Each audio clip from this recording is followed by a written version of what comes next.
At 5, well, not quite 5, a little bit after 5. What's up, everybody? Hey, welcome. This is the Monday Live. Grateful to have you all here. Let me just get the chat up as we are live on multiple channels. Trying it in portrait mode. Would love your feedback. Do you like it better portrait? Would you rather go landscape? Tell me what you appreciate, what you like. Okay. What marriage counseling or relationship counseling will teach you about leadership? Now, I'm up here in Seattle, and University of Washington has the Gottman Institute, or Dr. John Gottman, based out of this area. And for those of you who've ever been relationship counseling, you're very familiar with the Gottmans. And I tell you, there's a lot that can be learned from relationships at home on leadership. And I could talk about this for hours, but I like to keep this brief and short. So I'm really going to share really two really core aspects as to what your marriage or your intimate relationship is going to teach you about leadership. And I can tell you on my end just how this has impacted me through my time in relationships and in relationship counseling. And some of the really important key things that I've learned and how I've been able to apply it to a lot of my training, to a lot of my teachings, and how it can impact yours as well. So the Gottman Institute, if you study any of their work, they talk about this ratio, and this ratio. What they identified, what the Gottmans identified, was that the intimate relationships that make it, the ones that stick together, they when they talk to each other, they give them a ratio, give each other a ratio of 5 positive, or of positive affirming statements for every one correction. And notice I said the word correction, not criticism. We're not Criticism is attacking someone's character. We're talking correction, which is, hey, that hurt what you just shared with me, or this is how I would want to be, this is how I want to work together, or what you said, uh, how this is how it impacted me, right? Provided some correction because I love you, and it was an effort that you made that maybe didn't work out, and I can help you with some correction. Now, what they determined was, of the thousands of people that they interviewed and studied, is that those that make it affirm a ratio of 5 positives to every one correction. 5 to 1. That's the sweet spot, the ratio that seems to work for those that are sustainable. And I can tell you, as leaders in business and in relationships, parenting, so much of it is flipped. It's generally 1 to 5. And I'm going to prove it to you. So imagine that you are at home and your partner comes home. It's the end of the day. They walk in the door, and what happens? Well, the first thing they say is, "Oh my gosh, the trash bins weren't taken in. The kids' homework hasn't been started. The dog hasn't been fed. The dishes haven't been taken out of the dishwasher. The dinner hasn't getting started. And oh, nice to see you, sweetheart." And it's correction, correction, correction, correction. And then one high level, no real in depth to it, just like, "Hey, good to see you, sweetheart. How was your day?" That's the norm for most people. If you're saying that's not me, Cletus, that's not normal, then you are in rare error, because that's the norm for most people. And they don't even realize it.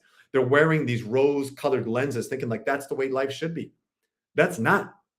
And that's where a lot of relationships get into trouble. That's where a lot of leaders get into trouble. Because think about it, from a leadership standpoint, you have various people in your life, people that you lead. And here's what happens: you are leading them, and it's all about what they're not doing well. I remember, as a former athlete, my coaches, it was constantly, your hips weren't low enough, you weren't communicating enough, your hams weren't high enough, your eyes weren't on the right spot, your hip, correction, correction, correction, correction. And then they would give me one like superficial high level, like, "Okay, good job." Get it next time. 1 to 5 is how most of us are living. And it's draining, dude. My friend, whether you lead in the office, if it's at home, it is draining. And so we want to flip it. And I'm telling you right now, it's just going to be one of the most challenging things you're going to do because it's become the norm. It's how maybe you were parented. It's how you saw your parents communicating. It's how you've been led. People, managers, bosses, people that have led you. That's been the norm. You and me, let's flip that. Let's let's take the rose-colored glasses off on how we see things and recognize that there's a whole different world in which I can help and support you through recognizing you and pouring into you from a positive standpoint. Now, some of you lead individuals on teams. You may be thinking, Cletus, there's no way in hell I can do 5 positives to every one correction on my team. And I'm gonna challenge you because it doesn't have to be just like this really in-depth, like, hey, what's up? Thank you all for joining. In-depth feedback. It could be something simply as using somebody's name. Boom, there's one positive. Give them a high five for the day. Ask them about their weekend. Like these are little things, but so quickly someone gets in on a Monday morning, they sit down at their office, they start getting in, and it's like, okay, what are we gonna do on this deal? And this is how things didn't go well last week. And here's how the presentation, the slides didn't work. And it's like we go into correction versus, you know what? I see you. Because that's what people ultimately want. They want to be seen. They want to be heard. They want to be valued. And they want to feel safe. And so when you recognize them on a constant and consistent basis, it's like a bank account. You've probably heard this analogy before. You're simply just making deposits for that one time that you need to make a withdrawal, which is like, yo, okay, this is what this is what I saw. Maybe in your activity level or in your effort or in that presentation or how you handled this document. But you have enough deposits in there when you make that one withdrawal, it's not like you're overdrawn and you're hit with a bunch of fees or the silent treatment or someone becomes avoidant. You can see the parallels between at home and in the office. So yes, this is a relationship thing. The ratio 5 to 1, but it applies to leadership across the board. Again, whether you lead at home or at the office, challenge yourself to start to fill someone's, and from a positive standpoint, to the tune of 5 positives for every one correction. And the Gottman's already proved it. It's going to shift your marriage, your relationship, but it's also going to shift your culture. Because now when you start doing it, it invites others on your team to start doing it. Now they have a model in you, and they have the invitation for them to start doing it. And you can train them, and you can start putting things into practice that have them feeling each other positively, talking about the positive attributes, things that they're seeing. Again, at the end of the day, people just want to be seen. They want to be heard. They want to be valued. They want to feel safe. And if we're constantly and consistently doing that, you're making those deposits. And that person wants to be around there.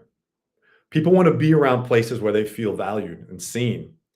And so it isn't just once a week, once a day. It is effort, man. As a leadership, from a leader standpoint, it takes effort, especially if you've been on the opposite. If you've been the one that's like, okay, this is what I didn't like about that, and this is where I didn't see you performing here, and this is the type of activity that I don't appreciate, and boom, done. You go down the line.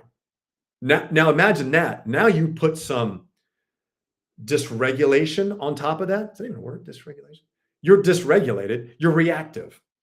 So now you see things you don't like, and you react versus respond from from a regulated standpoint, and now you're angry, you're yelling, you're demeaning, you use sarcasm. Man, talk about crushing a culture using sarcasm. So we have to get out of those old patterns.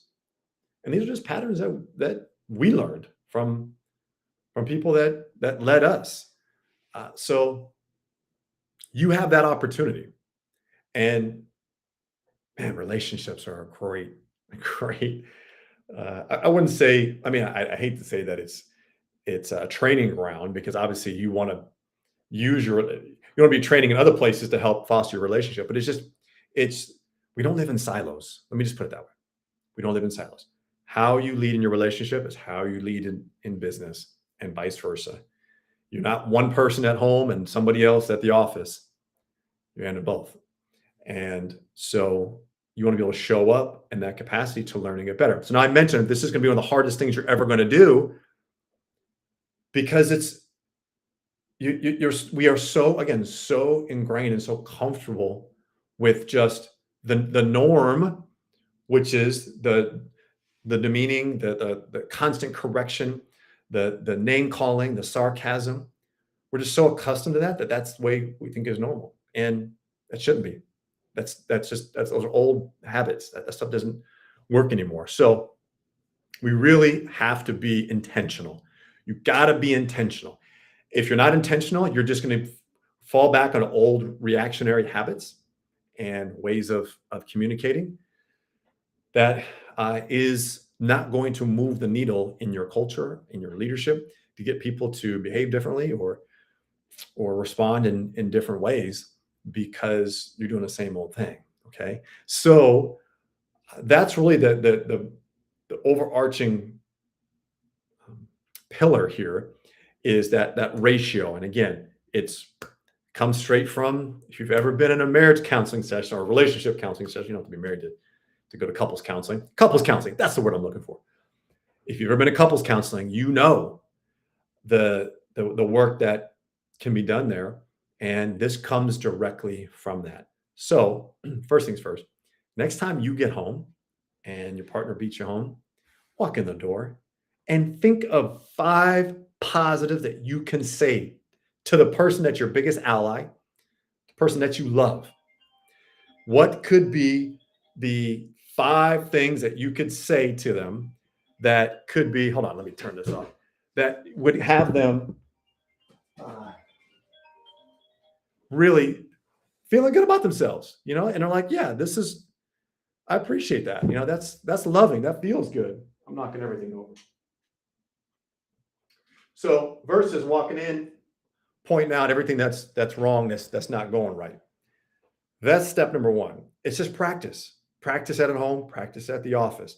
Be someone who's constantly and consistently providing positives for every correction. Because at some point, again, it's like, hey, hold on. And you may not need a correction, but we're just making those deposits in the bank. And so with that being said, and I also, want to, for us to recognize that, the relationships that we have to build trust in them. And the more that I know you, and this is the second pillar to it, the more that I get to know you, the more that you get to know me. I'll put it back to sports. And as a former football player, there's 11 players on the field at one time. Me and 10 other guys. And I needed to know that everybody on this squad here, that they have my back. And they need to know that I had their back. And that's not something you just talk about and go, hey, I got your back, or you got my back. Okay, cool. We can say that. But when it's on the line and when things really matter, the more I know you, the more I know your story, the more I know about your dreams, your worries, your passions, your aspirations, your fears, the more that I know about you, the more that I'm bought in on seeing you succeed. And the more I want to support. I mean, imagine if I didn't. It's just like, well, it doesn't make, that person gets beat or that person loses, that person gets fired. Not too much off my back because I'm not invested in it. So, as a leader, it is really important that you open up, that you get vulnerable, because you have to, to lead means to go first. So you have to do it first. You have to let them see you. You have to let them um, see you doing it, feeling you. And then at that point, it invites them to do the same. And so you sharing vulnerably, I don't know where it came to be that we hang around the water cooler and we're just going to talk high level, like about the weather. Hey, how was your weekend? Oh, it was good. Yeah, kids baseball. Awesome. Okay, cool. Yeah, we went, just do a little overnight in the mountains. Okay, cool. How was it? Oh, it was beautiful. Oh, great. Just there's no depth. There's no depth. How do I know you? And so we want to get rid of that water cooler talk, and we want to get deeper. Now, I can't, as a leader, sit down and go, "Hey, tell me, give me your deepest thoughts, feelings." What I'm gonna do is I'm gonna lead with it. I'm gonna tell you about me. You'd be surprised because when you do that, people want to reciprocate because they want to share. They want to tell you about them. They want to tell you about what they're passionate about, what they're fearing. It makes us human. And in the age of machines, we need more humanity. We need more human, being human. And that's what I'm encouraging you to do. The second piece is to be more human with those that everyone in your life. But we're talking leadership here. Those that you lead is being more human with them. And once they connect with you on that level, I'm telling you that the power that you can create between the two of you, it's, again, I call it be the torch. Like if I light my own torch and you light your own torch and we come together, we're going to create even more light. And now we got a whole team who has lit their own torch. We come together, that's a blaze. We can't do that if someone's torch is out, someone is hiding, someone is not willing to step into what's true for them, their authenticity, the real them, and being okay with it, being open, being real, being raw, being vulnerable. That's what we're looking for from those in our team. But we're not going to get it unless we do it first. That's what it means to be the torch. See the little be the torch stuff branded here? That's the whole idea. So we lead first. And as I mentioned, a couple strategies is not only are we going to lead by being open, being real, being vulnerable, not worrying about what is anyone, if you are your true authentic self and you're real about it, you're telling the truth, what is anyone going to say about you that you haven't already said? So we can't worry about the judgment. We don't have to, that's out the door. You showed up real as you. That's what's powerful. And then it invites them to do the same. That's power. So my friends, off into your evening on a Friday. I appreciate you all coming to be here. Just a quick recap for those who are showing up a bit late. Yeah, relationship, couples counseling can teach you a lot about leadership, and primarily the study of the work that was done by the Gottman Institute, based in Seattle at the University of Washington, on feeling each other's emotional, or I should say, 5 positives to everyone correction. Okay, so giving those that you lead or in relationship with, man, just positive. Make those deposits in the bank, positive things. At recognition about something you really liked and what made you feel good. And then when there's time to take a withdrawal out of that bank and provide some correction or some feedback that may not be comfortable, you have built up enough in the bank that it doesn't matter. Like you've got enough in there that person you lead is like, I feel safe. Even in maybe where I need to get better. The person leading me came real, came honest, provide some correction, and like, I'm good. There's no falling apart. There's no gossiping at the water cooler about all this negativity that you hear all the time in the office space. So there you go. Any questions? By all means, DM me. Let me know how I can support more on this concept, this topic. We'll see you all on Wednesday if not sooner.